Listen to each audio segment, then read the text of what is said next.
Hello friends, இன்றைக்கி நம்ம readymade குர்த்தியில் எப்படி ஸ்லீவ் அட்டாச் பண்ணுறதுங்கிற வீடியோவை பார்த்துடலாம். வாங்க வீடியோக்குள்ளே போயிடலாம். ஆக்சுவலாக இது வந்து ஏஜியோவில் எடுத்த குர்த்தி, ரெடிமேடு தான், ரயான்.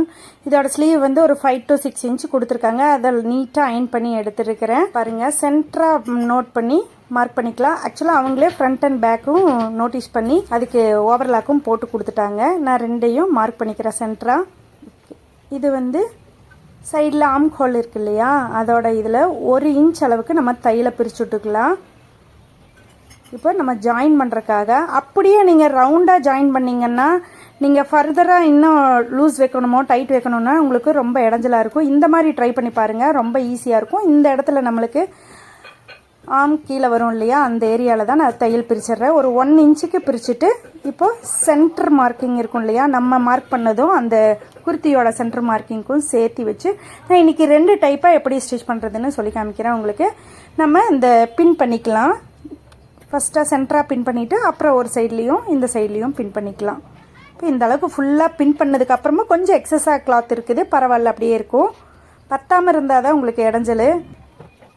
இப்போது இங்கேருந்து ஸ்டார்ட் பண்ணிக்கலாம், எண்டுலேருந்தே ஸ்டார்ட் பண்ணிக்கலாம். நீங்கள் சென்டராக இருந்து தான் ஸ்டார்ட் பண்ணணுன்ட்டு அவசியம் இல்லை. 1/4 இன்ச் அளவுக்கு தான் கேப் விட்டு ஸ்டிச் பண்ணணும். பாருங்கள், நான் காட்டுறேன். அந்த குதிரை இடம்னு சொல்லுவோம்ல, அது மட்டும்தான் கேப் இருக்கணும். ஆக்சுவலாக நீங்கள் 2 சைடையும் வச்சு எப்பவும் போல் நம்ம திருப்புற மாதிரி ரெகுலராக குர்த்தி திருப்புற மாதிரி இருந்தால் அது வந்து பைப்பிங் எல்லாம் கொடுத்துருந்தாங்கன்னா அழகாகவே வராது நீட்டாக. இப்போ பாருங்கள் எவ்வளோ நீட்டாக அழகாக இருக்குது.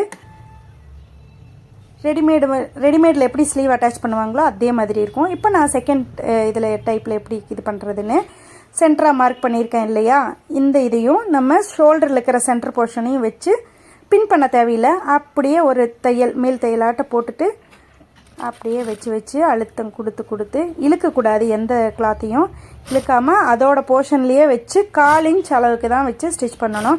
ஆக்சுவலாக அவங்க ஃபுல்லாக ஓவர்லாக் கொடுத்தங்காட்டி நம்மளுக்கு நீட்டாக ஃபினிஷிங் வந்திருக்கு. ஒரு சில குர்த்தியிலெல்லாம் பைப்பிங் கொடுத்துருப்பாங்க ஸ்லீவில், அது இந்த மாதிரி ஸ்டிச் பண்ணிங்கன்னா அது வேஸ்ட் ஆகாமல் இருக்கும். இப்போ நம்ம ஃபுல்லாக கவர் பண்ணி ஸ்டிச் பண்ணியாச்சு.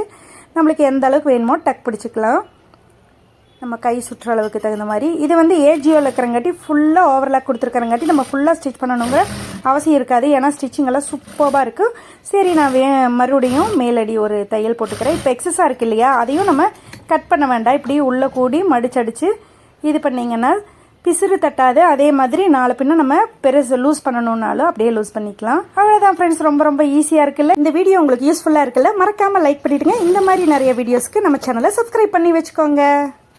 நெக்ஸ்ட் ஒரு வீடியோவில் மீட் பண்ணிடலாம். தேங்க்யூ ஃபார் வாட்சிங். பாய்.